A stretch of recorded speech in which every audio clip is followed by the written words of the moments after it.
Hey, what's up guys? Welcome back to another video. Yeah.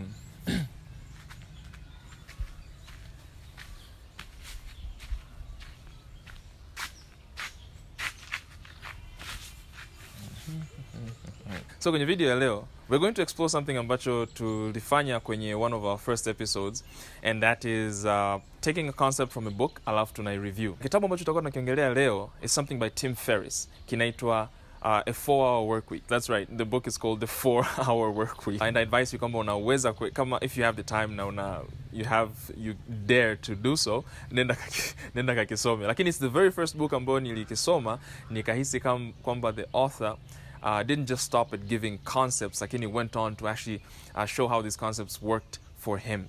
Now, that was really helpful for me, actually. And it led to some of my crazier decisions in my lifestyle design. Ferris talks about lifestyle design, lifestyle choices, na jinsi ambavyo unaweza ukadesign maisha yako ili yaende sawa sawa na jinsi ambavyo wewe unapenda kuishi maisha yako. Ana vitu vingi sana anaongelea mule, lakini kitu kimoja ambacho nataka kiongelea kwenye hii video is something called deal. So kwenye kitabu alichofanya, alichukua the word deal, alichukua hilo neno D-E-A-L, alafu akaitengeneza ikawa kama acronym. Na leo kwenye video takachofanya ni kudeconstruct your acronym D-E-A-L, alafu tutaangalia namna ambavyo tunaweza tukaiapply kwenye maisha yetu. So first, D kwenye hii acronym aliweka kama definition. Na alichomaanisha ni kuweza kudefine maisha yako, kuweza kuelezea ni nini unataka kwenye maisha yako. Something interesting I found ni kwamba half of us really go through life without really defining what we want. Kwamba unaishi tu maisha fulani ambayo hauelewi unataka nini, hauelewi unaishi kwa sababu gani. You basically just wake up in the morning, do stuff you're supposed to do, alafu you go back to bed at night, and then repeat paka unakufa. Kwenye hichi kitabu, Ferris ame-explore how it's important kwanza kabisa kuweza kudefine what your life is and what you want for your life. His take on it was kwamba kama ukiweza kudefine maisha gani unataka kuishi, ukiweza kudefine values za maisha yako, ukiweza kudefine zile core values zako, ukiweza kudefine direction yako, ukiweza kudefine hata destiny yako, then utaishi maisha ambayo yako a lot more fulfilling than having to just live a lifestyle ambayo iko based on like a repeat or a template ya lifestyle ya mtu mwingine. And that is the sad part too, kwa sababu if you do not define your own lifestyle, you best be sure kwamba there's someone else defining it for you. Kwamba kama wewe mwenyewe haujafika sehemu ya kudefine kwamba mimi nataka maisha yangu yawe hivi, nataka nikiamka asubuhi niwe hivi, nataka in 2 years niwe hivi, in 10 years niwe hivi, au nataka nikiwa na familia iwe hivi, au nataka nikiwa na marafiki zangu wawe hivi.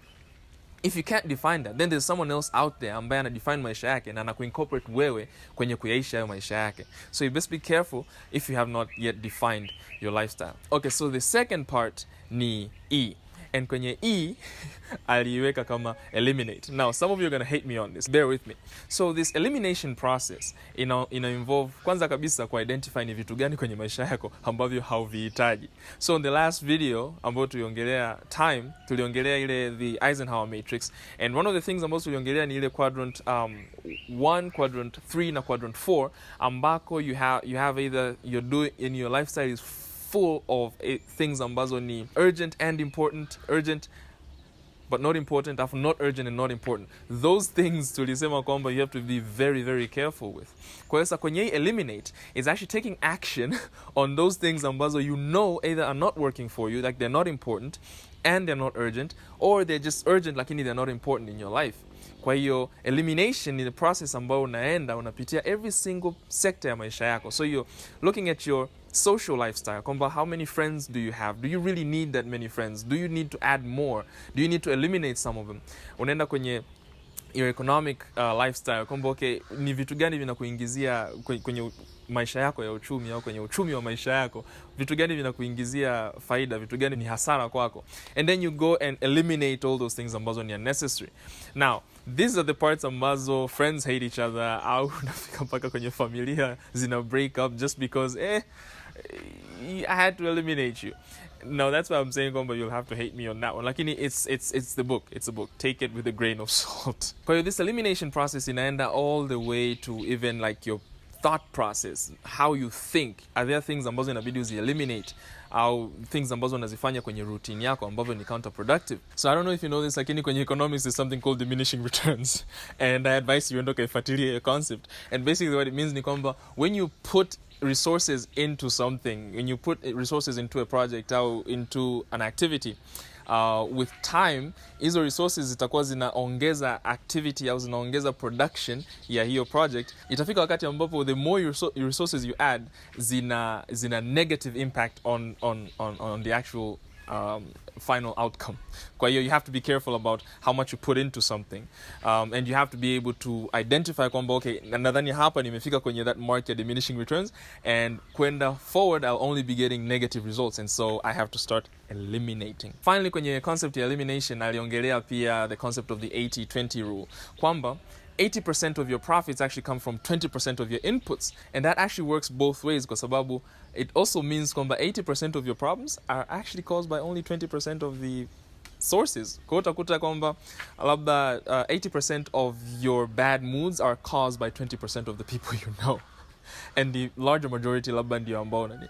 And it also and again, that same thing in a work, like it's a double-edged sword in a sense kwamba unaweza kukuta kwamba 80% of your joy actually comes from only 20% of the people who are surrounding you. Kwa you have every incentive ya kuwa cut off some of the people ambao are not really productive to you.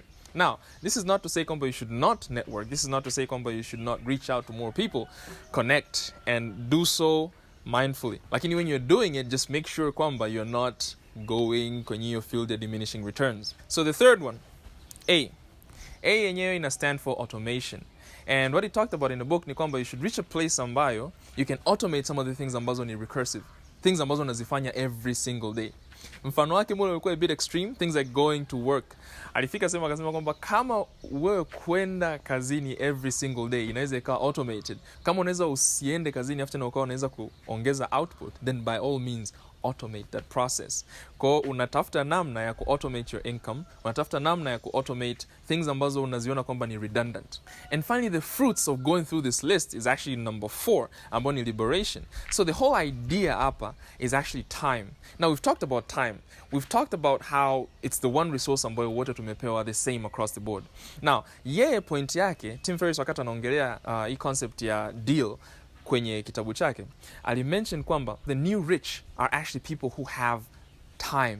Now, when you go through the 4 quadrants ambazo tuliziongelea last episode, all of these things zilikuwa zina involve time. Urgency is actually a function of time. Kwamba something can only be urgent when you feel like you don't have enough time to accomplish it. And so the new rich are people ambao wanaweza waka utilize their time in such a way ambayo ina meet with the definition ambayo wanayo kwenye maisha yao. That's why the 4th term kwenye hii deal, the L part, is liberation. And liberation is actually moving back, baada ya kudefine your lifestyle, baada ya ku-eliminate all the things ambazo ni redundant, afu baada ya automate things ambazo ni recursive, then unarudi kwenye kufanya liberation, kwamba you have all this time in your life ambayo you can do stuff with. And the cool thing about it ni kwamba sasa now you have all this time in the world kufanya things ambazo you actually want to do.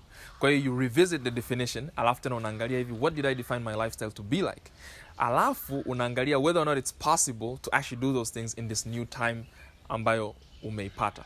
And so there you have it, 4 things. So D, definition, define your lifestyle. Know what you want, jua nini unakitaka kwenye maisha yako, jua unataka nini mbeleni, jua unataka nini sasa hivi, have them in time frames, ili ufahamu kabisa what is the true definition of your life. Alafu 2, you eliminate. So you go around kwenye kila sekta ya maisha yako, una-eliminate all the things ambazo ni unaziona kwamba hazihitajiki. Alafu 3, unaenda unazi-automate those things ambazo zina happen recursively. Kwa hiyo hauhitaji kukifanya kitu over and over and over again. If you can figure out a way ya kufanya hicho kitu mara moja afu tena results zake zikawa ni zinaendelea zenyewe, then by all means do it. And finally, after you've defined your lifestyle, eliminated things ambazo hauzihitaji, automated things ambazo unazihitaji, then you have enough time to liberate yourself and do things that you actually want to do. There you go. Deal.